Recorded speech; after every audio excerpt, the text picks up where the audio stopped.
Hello and welcome to my channel Learn with Upasna. This is the third class of HTML learning and today's topics are tables in HTML, tags used in HTML, attributes of table tag, and in the last of the video I will explain the practical demo of the program in my laptop screen. चलिए आगे बढ़ते हैं। सबसे पहले पढ़ते हैं tables. Tables क्यों ज़रूरी होते हैं? टेबल्स अगर हम अपने डेटा को रो और कॉलम वाइज में रिप्रेजेंट करना चाहते हैं तो वहाँ हम टेबल्स का यूज़ करते हैं। टेबल्स क्रिएट करने के लिए HTML में हमें टेबल टैग यूज़ करना होता है। टेबल टैग एक कंटेनर टैग है जिसमें एक स्टार्टिंग टैग होता है और इसका एक एंडिंग टैग होता है। जितनी भी रो हम जो भी हम एंटर कराना चाहते हैं अपने टेबल में वो रो जो एंटर होती है वो TR टैग से होती है। टेबल रो ये भी कंटेनर टैग होता है तो TR से स्टार्ट होगा, TR से और इसके बैकस्लैश से TR से क्लोज होता है। नेक्स्ट होता है TD। TD is use for the table data. जो फर्स्ट हमने टेबल क्रिएट किया उसके हमने पहली रो स्टार्ट करी, उस रो के अंदर जो हमें डेटा क्रिएट करना है वो हम क्रिएट करते हैं TD टेबल डेटा से। और अगर आप अपने टेबल में कोई हेडिंग देना चाहते हैं तो वहाँ आप TH table heading tag use कर सकते हैं। नेक्स्ट चलते हैं। चलिए मैं आपको एक एग्जांपल से समझाती हूँ। ये देखिए एक टेबल बना हुआ है। इस टेबल में जो ये सबसे ऊपर रोज़ है ये 3x3 का टेबल है जिसमें सबसे पहली जो फर्स्ट रो है उस रो में हमने टेबल TH से टेबल हेडिंग से ये डेटा सबसे पहले टेबल हेडिंग यूज़ किया और उसके अंदर टेबल डेटा जो डेटा हम चाहते हैं अपने, इसे हम सेल कहते हैं। इस एक हर बॉक्स को हम सेल कहते हैं। अपने सेल में जो डेटा एंटर कराना चाहते हैं वो हमने एंटर किया। इट मीन्स सबसे पहले टेबल टैग, उसके अंदर हमने फर्स्ट रो स्टार्ट करने के table row TR tag use किया, उसके अंदर हमने टेबल हेडिंग से 3 हेडिंग्स दी और उसके अंदर जो ये सिंपल डेटा है उसे हमने TD टेबल डेटा से किया। अभी जब हम आगे प्रोग्राम करेंगे तो आपको और भी अच्छे से क्लियर हो जाएगा। ये देखिए सिंपल टेबल टैग यूज़ करो, फर्स्ट रो की स्टार्ट करने के लिए TR स्टार्ट करेंगे, उसी के अंदर हमने TD यानी टेबल डेटा यानी हमारा डेटा आएगा। फिर नेक्स्ट रो स्टार्ट करने के लिए हमें फिर से टेबल रो TR स्टार्ट करना होगा, फिर टेबल डेटा, फिर हमें TR को यहाँ क्लोज करना होगा और इसी तरीके से हमारा टेबल क्रिएट होता है। नेक्स्ट मैं आपको एक प्रोग्राम बताती हूँ। चलिए स्टार्ट करते हैं। सबसे पहले वैसे ही जो हम HTML लिखते हैं, टाइटल में मैंने टेबल HTML लिखा है और इसमें मैंने आपको जो आप ये बात ध्यान रखिए कि हम जो भी बॉडी के अंदर एट्रीब्यूट देंगे उससे हमारे वेब पेज में ही चेंजेस होंगे, उससे हमारे टेबल में कोई चेंजेस नहीं होगा। तो हमने BG कलर मैंने अपने वेब पेज का दिया है और टॉप मार्जिन और लेफ्ट मार्जिन भी दिया है साथ में। और मेरा टेबल यहाँ से स्टार्ट होता है। पहला फर्स्ट रो आएगी मेरी, जो सीरियल नंबर, नेम और ग्रेड आप देख रहे हैं मैंने आपको इस साइड में लिखा हुआ है। तो पहले TR टैग वो स्टार्ट होता है फर्स्ट रो के लिए। Then TH is use for the heading, तो TH मैंने स्टार्ट किया जिसमें पहली हेडिंग दी है, फिर मैं नेक्स्ट हेडिंग दूंगी, फिर इसके बाद थर्ड हेडिंग दूंगी और लास्ट में मेरा TR यानी मेरी फर्स्ट रो क्लोज हो गई है। अब मैं नेक्स्ट रो के लिए फिर से TR टैग स्टार्ट करूंगी, उसके अंदर मैंने 1 सुमन और A अपना डेटा दिया है और अब मैं TR को क्लोज करूंगी। ये मेरी फर्स्ट सेकंड रो कंप्लीट हो गई है। अब मैं थर्ड रो स्टार्ट कर रही हूँ, उसमें मैं table data 2 Deepak and A+ दे रही हूँ। ये मेरा टेबल डेटा हो गया है। अब मैं TR क्लोज कर रही हूँ। TR मैंने स्टार्ट किया because for starting the third row. ऐसे ही करके आप जितनी रो बनाना चाहते हैं उतनी रो में आप TR से स्टार्ट करिए, TR से क्लोज कीजिए। लास्ट में मैं टेबल को क्लोज करूँगी और HTML क्लोज करूँगी। चलिए आगे बढ़ते हैं। Attributes of table. टेबल्स का फर्स्ट एट्रीब्यूट होता है बॉर्डर। हमें अपने टेबल में एक बॉर्डर देना होता है। देखिए जो मैंने आपको पीछे प्रोग्राम बताया था उस प्रोग्राम में अगर आपने टेबल के अंदर ये एट्रीब्यूट टेबल बॉर्डर नहीं देंगे, जैसे आपने ये देख रहे हैं table border is equals to 3, और आपने उसमें बॉर्डर नहीं दिया तो आपका सिर्फ डेटा ही रो और कॉलम में प्रिंट होके आता है, उसमें कोई बॉर्डर यानी ऐसे लाइंस बन के नहीं आएगी टेबल में आपके। तो ये बहुत ही ज़्यादा इंपॉर्टेंट एट्रीब्यूट होता है। अगर बॉर्डर नहीं होगा या बॉर्डर आपने 0 दिया है तो no border will be display. अब इसमें एग्जांपल में देखिए ये डेटा एंटर करा है रो और कॉलम वाइज में। इसके बीच में जो आप ये ग्रीन लाइन से देख रहे हैं ये एक बॉर्डर बना है। ये बॉर्डर तभी बन पाया है जब हमने टेबल बॉर्डर एट्रीब्यूट दिया है, जितना ज़्यादा आपका बॉर्डर थिकर होता है, जितना ज़्यादा आप उसमें नंबरिंग ज़्यादा बड़ी देंगे, उतना ही ज़्यादा थिकर होगा। यहाँ पे 3 दिया है तो ये देखिए कितना थिकर आया है। तो ये डिपेंड करता है आपको कितना बॉर्डर चाहिए। तो अब नेक्स्ट मैं अपने बॉर्डर का कलर भी चेंज कर सकती हूँ। बाय डिफ़ॉल्ट इसका कलर ग्रे होता है। बॉर्डर कलर चेंज करने के लिए आपको टेबल के अंदर, इस टेबल जब आप स्टार्ट करेंगे टेबल के अंदर ही एट्रीब्यूट यूज़ करना होगा, बॉर्डर कलर ग्रीन। एट्रीब्यूट से आप कंफ्यूज मत होइए। अगर टेबल का एट्रीब्यूट है, ये शो कर रहा है कि आप टेबल टैग जहाँ यूज़ कर रहे हैं उस टेबल टैग की ध्यान से देखिए। टेबल मैंने स्टार्ट करा, इसके अंदर मैंने एट्रीब्यूट दिया और यहाँ से क्लोज किया, मीन्स मैं जहाँ टेबल टैग लिख रही हूँ उसी के अंदर हमको उसके एट्रीब्यूट्स देने होंगे ताकि आप पूरे टेबल में चेंज कर सकें। तो इस तरीके से आप टेबल बॉर्डर और बॉर्डर कलर चेंज कर सकते हैं।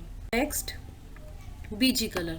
टेबल देखिए, एक हमने बीजी कलर पढ़ा था अपने वेब पेज को चेंज करने के लिए। अगर मुझे अपने वेब पेज का कलर चेंज करना है तो मैं उसमें लिखूंगी बॉडी बीजी कलर।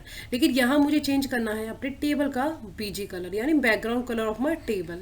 सपोज मैं ग्रीन देना चाहती हूँ तो मैं यहाँ लिखूंगी बीजी कलर, टेबल लिखूंगी, टेबल के अंदर ही इस एट्रीब्यूट को लिखूंगी, बॉर्डर दे दिया, बॉर्डर कलर दे दिया और बीजी कलर ग्रीन दूंगी। बाय डिफॉल्ट इसका कलर भी ग्रे होता है, बैकग्राउंड कलर। अब चलते हैं नेक्स्ट अलाइन। मैंने आपको पहले वीडियो में, पहले जो मेरा स्टार्टिंग का वीडियो था HTML का, उसमें आपको बताया था अलाइन का मतलब होता है किसी भी टेक्स्ट को या किसी भी पिक्चर को आप लेफ्ट सेंटर राइट अलाइन करते हैं। सेम वे मैं अपने टेबल को लेफ्ट सेंटर राइट किस तरीके से अलाइन करना चाहती हूँ तो वो भी मैं अपने टेबल के अंदर उस एट्रीब्यूट को लिख सकती हूँ। जैसे मैंने अलाइन सेंटर दिया तो मेरा टेबल जो है मेरे वेब पेज के सेंटर में प्रिंट होगा।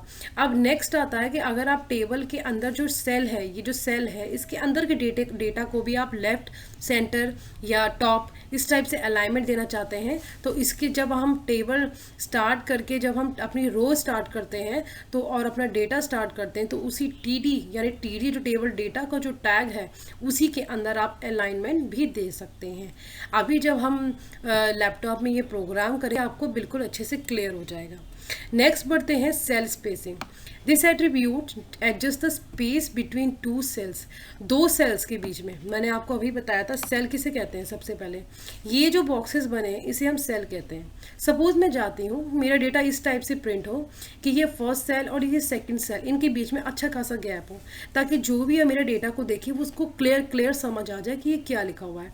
नॉर्मली आपने देखा होगा जब आप टेबल क्रिएट करते हैं तो उनको लाइन से आती है और डेटा एक बॉक्स के बाद नेक्स्ट बॉक्स पे डेटा आ जाता है। लेकिन अगर आप थोड़ा स्पेस देना चाहते हैं सब बॉक्सेस के बीच में, सब सेल्स के बीच में, तब हम यूज़ करते हैं सेल स्पेसिंग। यह एट्रीब्यूट भी टेबल टैग के अंदर आप यूज़ कर सकते हैं। यहाँ देखिए सेल स्पेसिंग और मैंने 10 दे दिया है तो अच्छा खासा स्पेस के बीच में आ जाता है। नेक्स्ट आता है cell padding. It create the distance between the edge of the cell and the content of the cell. जो भी आप कंटेंट मतलब जो भी अंदर लिखा हुआ डेटा है और उसके बाहर जो बॉर्डर है उसके बीच का तो जो डिस्टेंस होता है उसे हम कहते हैं सेल पैडिंग। और सेल पैडिंग भी आप नंबरिंग से देते हैं और वो जितना आप अपने अकॉर्डिंग आप जब अपना प्रोग्राम क्रिएट करते हैं तो अपने अकॉर्डिंग आप उसको नंबरिंग को चेंज भी कर सकते हैं, कितना आपको ज़्यादा स्पेस चाहिए, कम स्पेस चाहिए। नेक्स्ट होता है लास्ट है height and width of the table. Table की हाइट और विड्थ भी आप चेंज कर सकते हैं। जैसे मैंने बॉर्डर दिया, बीजी कर दिया, सेम वे आप हाइट और विड्थ दे दीजिए। जैसे मैंने 300 400 दिया है तो आप इससे क्या कर सकते हैं, उसका साइज़ को आप कंट्रोल कर सकते हैं अपने टेबल का। और हाइट और विड्थ देखिए मैंने यहाँ पे अपने जो मेरा सेल है, जो मेरी रो है, रो का जो सेल होता है उसकी हाइट और विड्थ भी मैं कंट्रोल कर सकती हूँ TR टैग के अंदर उसको लिख के। चलिए इसके बाद चलेंगे हम अपनी लैपटॉप स्क्रीन पर। चलिए फ्रेंड्स, ये मेरी लैपटॉप की स्क्रीन है। हम प्रोग्राम स्टार्ट करते हैं। ये सब तो आपको पता ही है, आपने नोटपैड में खोल के जो आपको कोडिंग जो है नोटपैड में लिखनी होती है। अब आप ध्यान से देखिए, मैंने ऑलरेडी जो है ये आपका जो स्ट्रक्चर है HTML का वो क्रिएट किया हुआ है। अब इसके अंदर हमको क्या करना है, टेबल क्रिएट करना है। तो मैं यहाँ स्टार्ट करूँगी टेबल टैग। ठीक है, मैंने टेबल टैग स्टार्ट कर लिया। आप साथ चाहते हैं तो आप साथ मेरे साथ भी प्रोग्राम करते रहिए अपने कंप्यूटर डेस्कटॉप पर। अब टेबल मैंने स्टार्ट किया और टेबल में मैंने सबसे पहले रो स्टार्ट करनी है। तो मैं फर्स्ट रो स्टार्ट करूँगी by using the TR tag. TR tag में मैं चाहती हूँ मेरी पहली जो रो है वो टेबल हेडिंग हो, तो मैंने TH टैग दिया। टेबल हेडिंग में मैंने जो आपको प्रोग्राम बताया था मैं सेम करके दिखा रही हूँ आपको। तो मैंने इस टाइप से सीरियल नंबर दिया, बैक स्पेस TR। ये मेरी फर्स्ट रो की फर्स्ट हेडिंग कंप्लीट हो गई। अब अगेन मैं चाहती हूँ मेरी फर्स्ट रो में सेकंड हेडिंग आ जाए, वो आ जाए, क्या था हेडिंग, नेम्स था, और मैंने यहाँ पे TR को क्लोज कर दिया है। ठीक है, फिर नेक्स्ट आते हैं, फिर से हम लेते हैं TH, और फिर से जो थर्ड हमारी हेडिंग होगी वो होगी ग्रेड्स, और मैं इसको क्लोज कर रही हूँ, TH को मैं क्लोज करूँगी। अब इसके बाद जो मेरी जो फर्स्ट रो होती है वो मेरी कंप्लीट हो गई है। Same way now I will start the second row, then I write again TR and then write TD। Okay, और TD में मैं अपना पहला डेटा लिखूँगी। मेरा पहला डेटा था 1, मैं अपने DD को क्लोज कर रही हूँ, यानी टेबल डेटा को मैं क्लोज कर रही हूँ। अब इसी टाइप से आप फिर से लिखेंगे टेबल डेटा, और टेबल डेटा के बाद नाम था किसी का सुमन, एंड उसके बाद टेबल डेटा मेरा क्लोज हुआ। नेक्स्ट मैं अगेन टेबल डेटा लिखूँगी, और जो ये था ए, और इसमें मेरा टेबल डेटा क्लोज हुआ। अब मैं क्लोज करूँगी अपनी टेबल रो। तो इस टाइप से मेरी 2 रो, फर्स्ट हेडिंग और नेक्स्ट फर्स्ट रो मेरी क्लोज हो गई है। अब नेक्स्ट करते हैं, इसको ऐसा करते हैं, यहाँ से कॉपी पेस्ट कर लेते हैं तो टाइम बच जाएगा। Ctrl+C, आके Ctrl+V करिए और डेटा चेंज कर दीजिए। डेटा क्या था, 2 था, और नेम चेंज करके कर लीजिए दीपक, और ये था A+। सेम वे फिर से ये कंप्लीट होगी। नेक्स्ट रो में मैं Ctrl+V, और इसमें मैं 3 डेटा लिखूँगी। इसमें लिखूँगी मैं शुभम, जो एज इट इज़ मैंने आपको एग्जांपल बताया, मैं एज इट इज़ कर रही हूँ। ये हो गया। अब इसके बाद आपको मेरी 3 रोज़ कंप्लीट हो गई है, तो मुझे अब अपने टेबल को क्लोज करना है। और टेबल क्लोज करने के बाद मैंने बॉडी, ये ऑलरेडी मेरे ख्याल से मैंने यहाँ पे सेव किया हुआ था, हाँ ये रहा। तो बॉडी और मेरा HTML भी क्लोज हो गया। इस टाइप से आपने टेबल रोज़ को अरेंज कर दिया है। अब इसको हम सेव कर लेते हैं, एक बार चेक करते हैं प्रोग्राम अपना। फर्स्ट रो, उसके अंदर heading, second row, third row को भी मैंने क्लोज़ किया, फिर मैंने टेबल को क्लोज़ किया, और ऐसे मैंने HTML और बॉडी और HTML को क्लोज़ कर दिया। अब मैं इसको सेव करूँगी। Most important part, save as, जहाँ भी आप अपना लोकेशन दे सकते हैं। मैं डेस्कटॉप पे सेव करती हूँ हमेशा। मैं यहाँ सेव करके लिखूँगी table.html, और इसे सेव कर दूँगी। चलिए अब अभी प्रोग्राम चेक कर लेते हैं। चलिए डेस्कटॉप पे चलते हैं। ये रहा table.html। मैं डबल क्लिक करूँगी तो ये देखिए, ये थोड़ा आगे पीछे हो गया, ये भी सही हो जाएगा। ये हेडिंग शो कर रहा है, और ये फर्स्ट, ये हेडिंग इस टाइप से आनी चाहिए थी। अभी देखते हैं क्या प्रॉब्लम है। सीरियल नंबर, नेम्स, ग्रेड्स, और ये इस टाइप से रो और कॉलम। मैंने आपको बताया था कि आप अगर अपने प्रोग्राम में बॉर्डर नहीं देते हैं, अगर आपने यहाँ पे इसको रेड की जगह हम येलो कर लेते हैं, कि रेड ज़्यादा अच्छा नहीं लग रहा है कलर, येलो कर लेते हैं, YELLOW। टेबल में बॉर्डर देना बहुत ही ज़रूरी होता है। बॉर्डर मैंने 3 दे दिया है। और टेबल रो हमने स्टार्ट करी, टेबल हेडिंग सब कुछ ठीक था। यहाँ पे गलती हुई कि हमने यहाँ पे टेबल हेडिंग, देखिए छोटी छोटी मिस्टेक्स होती हैं जिससे प्रोग्राम चेंज हो जाता है। अब मैं इसको फिर से सेव कर देती हूँ, और हम चलते हैं अपने प्रोग्राम में, और मैं इसको रिफ़्रेश करती हूँ। यहाँ से रिफ़्रेश करूँगी तो ये देखिए मेरा पूरा 3 मैंने जो बॉर्डर दिया था, बॉर्डर भी, और मेरा एज इट इज़ डेटा कितने अच्छे से एक रो और कॉलम में इनपुट हो गया। अब हम जो एट्रीब्यूट मैंने आपको बताए थे सारे हम यूज़ कर लेते हैं। इसमें मेरा बॉर्डर यूज़ हो गया। अब हम करते हैं BG कलर। आप कौन सा BG कलर देना चाहते हैं?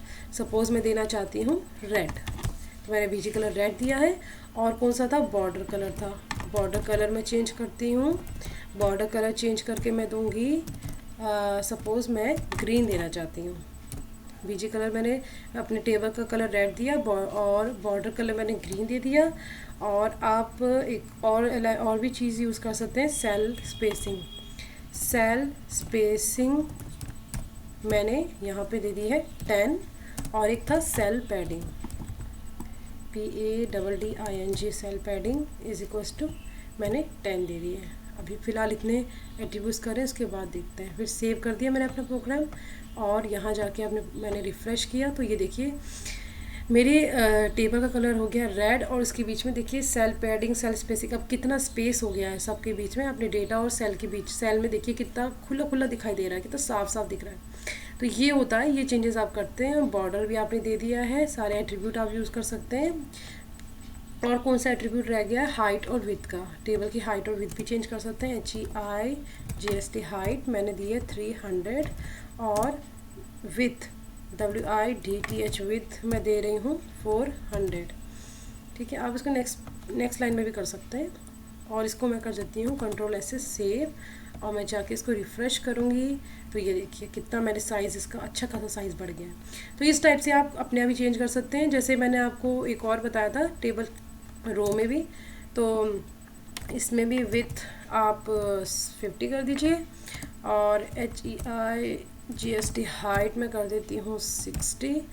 चलिए करके देखते हैं ये कुछ चेंज होता है कि नहीं होता है। सेव करके फिर से इसको रिफ़्रेश करते हैं, चलिए देखते हैं कुछ चेंज हुआ। हाँ कुछ चेंज हुआ, वो उतना ही साइज़ था ऑलरेडी, तो उससे तो माइनर सा साइज़ में चेंज हुआ। कर लेते हैं, चलिए 100 दे देते हैं इसे और इसको दे देते हैं हम, कुछ भी दे दीजिए, 80 दे दीजिए इसको। 800 दे दिया मैंने 80। इसको Ctrl+S से सेव करिए, फटाफट से जाइए चेक कीजिए, ये देखिए चेंजेस हो गए कि नहीं हो गए। तो इस टाइप से आप एट्रीब्यूट बॉडी के अपने टेबल के अंदर सारे एट्रीब्यूट यूज़ करके देखिए जो मैंने आपको बताया। एक अलाइन बताया था आपको शायद मैंने, ये भी यूज़ करके देख लेते हैं। Align is equals to align क्या करें, सेंटर कर देते हैं क्योंकि लेफ़्ट तो ऑलरेडी है, वो सेंटर किया, इसको सेव किया और फिर यहाँ जाके रिफ्रेश किया तो ये देखिए सेंटर में आ गया। तो आई थिंक मैंने काफ़ी आपको सारा कुछ जितने भी अलाइनमेंट थे प्रोग्राम के बारे में सब बता दिया। सो अब आप अपने भी अपना प्रैक्टिस करिए घर में, सारे अलाइनमेंट्स यूज़ करिए, टेबल क्रिएट करिए, खूब सारे क्रिएट करिए ताकि आपको सब क्लियर जाए। तो थैंक यू सो मच।